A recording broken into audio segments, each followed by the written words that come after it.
Queda con ustedes Guillermo Rochamoura.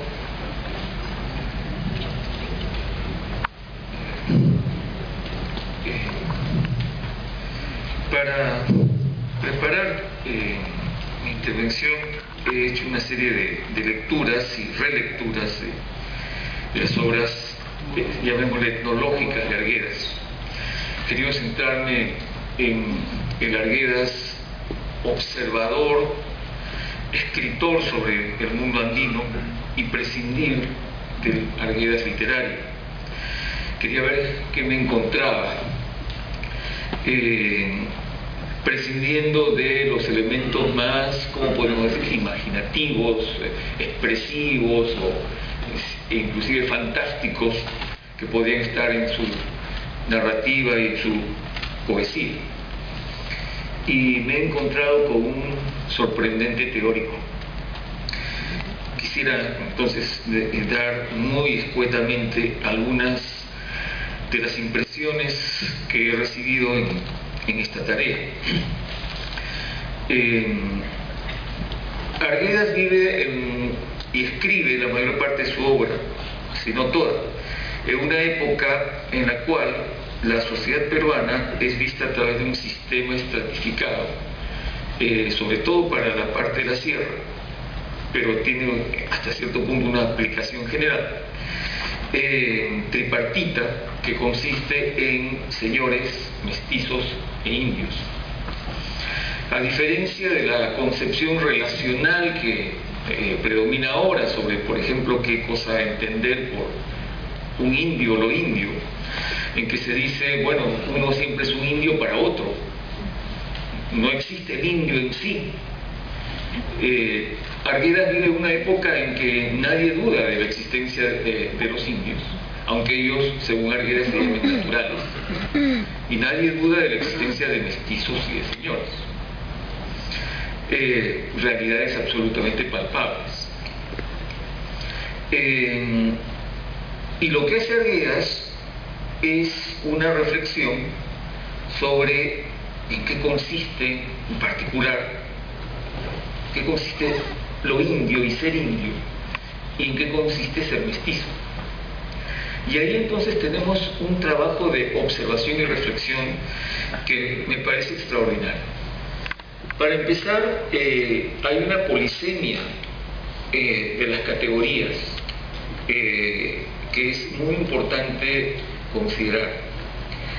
De un lado existe lo indio como una cultura particular, una cosmología en la cual, entre otros elementos, como se ha mencionado acá, la naturaleza es vista como un ser vivo y el hombre es parte de ese mundo de seres vivos, digamos, como uno más, que ha desarrollado un tipo de religiosidad. Arguedas no lo dice en esos términos, pero refiriéndonos a Max Weber, podemos decir, no es una religiosidad de salvación, no hay religiones de salvación como el mundo judeocristiano, islámico, más las religiones orientales, donde el hombre es un ser caído y entonces necesita expiar culpas y pecados. En el mundo andino no hay ese tipo de religiosidad, es más bien una religiosidad propiciatoria, por ejemplo a través de los ritos propiciatorios de la fecundidad, de la fertilidad de la tierra, está en pago a la tierra. No hay pecado, no hay un mundo ultraterreno en el cual disfrutar como compensación de las penurias en este. Bueno, lo indio es algo que se nutre fundamentalmente de esa cosmovisión y que ha sido desarrollada en un ambiente particularmente, según nuestros cánones, particularmente inhóspito, y que no podía ser de otra manera para poder adaptarse y adaptar a ese mundo, a la organización humana, ese mundo bueno, se ha desarrollado una visión, un conocimiento y un dominio particular sobre ese mundo. Llamémosle una adaptación.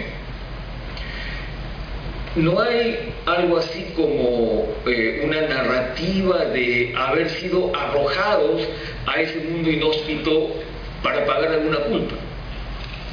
Y sin embargo, el mundo andino, la geografía andina, es una geografía extraordinariamente demandante. A diferencia de la geografía, por ejemplo, de lo que en un artículo Arguedas denomina la yunga, la costa, y que entonces lleva a otro tipo de mentalidad. En términos entonces de contenido, tenemos todos esos elementos. Pero esos elementos yo diría que se corresponden con una categoría, creo que es más adecuada, que es la de lo indígena, es decir, lo originario, que etimológicamente nada tiene que ver con lo indio, categoría impuesta por la dominación colonial a consecuencia de un equívoco geográfico. A veces lo podemos usar indistintamente, hablamos de los indígenas y de los indios.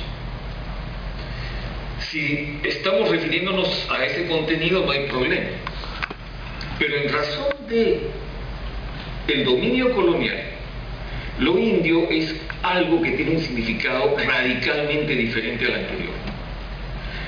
Lo indio es aquello que está relacionado con la República de Indios, aquel enclaustramiento, aquel cercamiento a una sociedad dentro del cual no tiene salida, dentro del cual no tiene ningún futuro, dentro del cual solo puede agonizar y perecer, y que por lo tanto, como cualquier otra sociedad, está obligada a salir. Y entonces ahí lo indio tiene una condición negativa en los textos de Arguedas. Por eso esa frase que llevó a Nelson Manrique a considerarlo a Arguedas como, en cierta parte de la vida de Arguedas, como un intelectual culturalmente colonizado, lo indio retrocede con una lentitud pasmosa, pero se refiere, según entiendo yo los textos de Arguedas, a esa realidad enclaustrada. Lo mestizo también es polisémico. Lo mestizo viene, por ejemplo, en términos individuales, es el misti que se empobrece o el misti bastardo, pero en términos colectivos es, por ejemplo, las comunidades del Valle del Mantaro que se transculturan. Lo mestizo es el indio en tanto que se libera, o que ha sido libre, o que accede a los elementos modernos que tanto maravillaban a Arguedas, y frente a los cuales en principio no tienen ninguna resistencia o reticencia.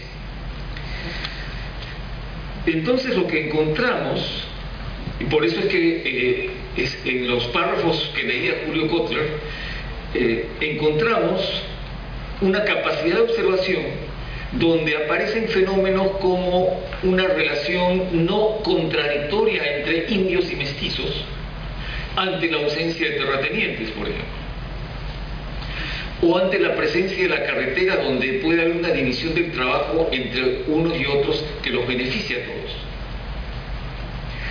Arguedas entonces observa todas estas realidades, y no diré que forma una teoría cabal, pero nos da un conjunto de elementos con los cuales yo diría que hace trizas, hace jirones, problemáticas como la interculturalidad, la modernidad y la tradición.